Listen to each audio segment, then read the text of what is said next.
Good morning. This is Black Crow Walking coming to you from Australia, and I'm bringing you A Course of Love by Mari Perron. It's been a little while since I've recorded this, as I've been doing other things. So I'm just going to read the second book of Unlearning in the Time of Christ, Part 1.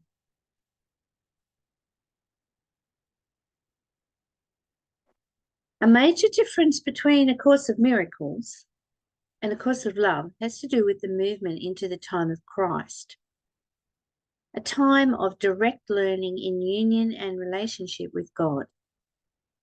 The word learning is loosely used here, for no learning is needed in union and relationship.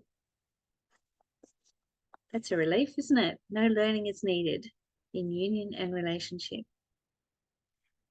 Yet as your work with A Course of Love begins, learning and unlearning continue. And that's what we're up to now. We're up to unlearning the ways of the world, the dysfunctional society, the dysfunctional ancestors that have down through time and history programmed us and patterned us to believe certain things, to act in certain ways. And this has not been conducive to our evolution.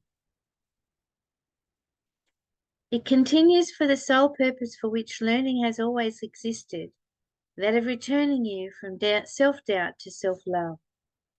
This could also be expressed as returning from your perceived state of separation to your true state of union. Learning is needed only until perception is cured. The perception of your separate state was the illusion for which a cure was needed, and within A Course of Miracles offered.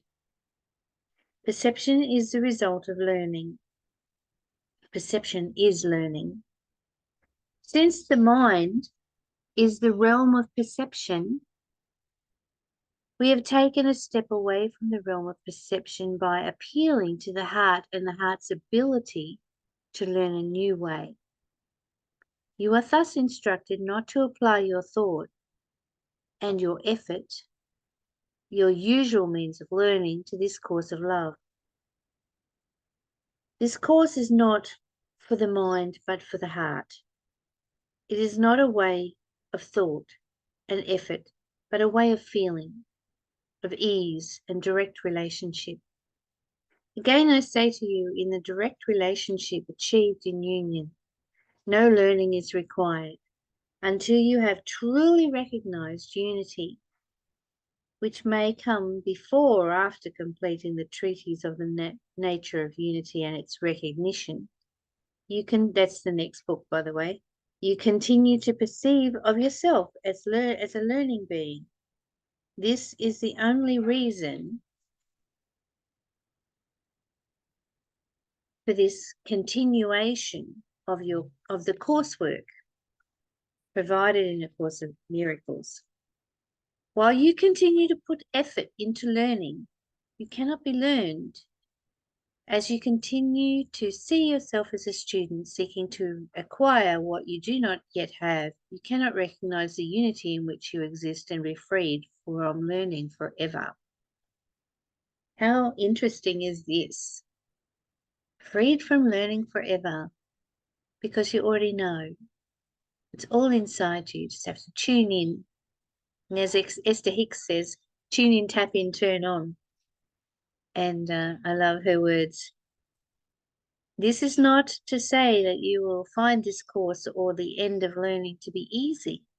Yet it is your difficulty in giving up your attachment to learning through the application of thought and effort that creates the perception of this course's difficulty.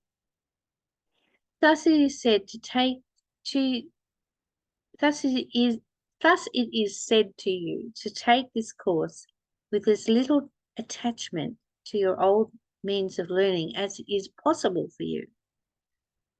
If you do not understand, accept what you do not understand and go on. Listen to the words as if they are spoken to you, for such they are. Listen as you would listen to a friend in conversation. Listen simply to hear what is being said. Listen simply to let the words enter you. This is recommended for your first reading of the course.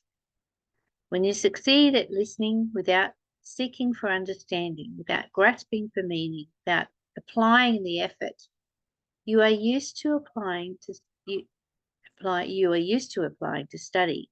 You begin the transformation that is the movement from head to heart and from their separation to their union. Joining your mind with your heart. That's what we're all about. Joining your mind with the heart of love. Joining mind with love. In wholeheartedness, then you are ready to return to a second reading of the course. In wholeheartedness, you will find difficulty falling away and understanding arising.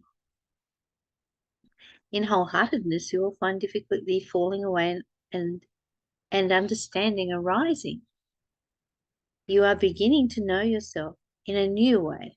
You are beginning to know yourself without the perceptions and judgments of the mind. How important is that?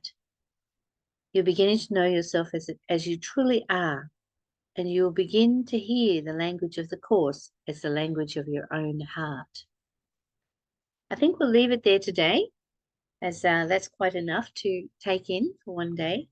And hopefully tomorrow I'll have time to get back and finish this next little bit. Love to you. Bye for now.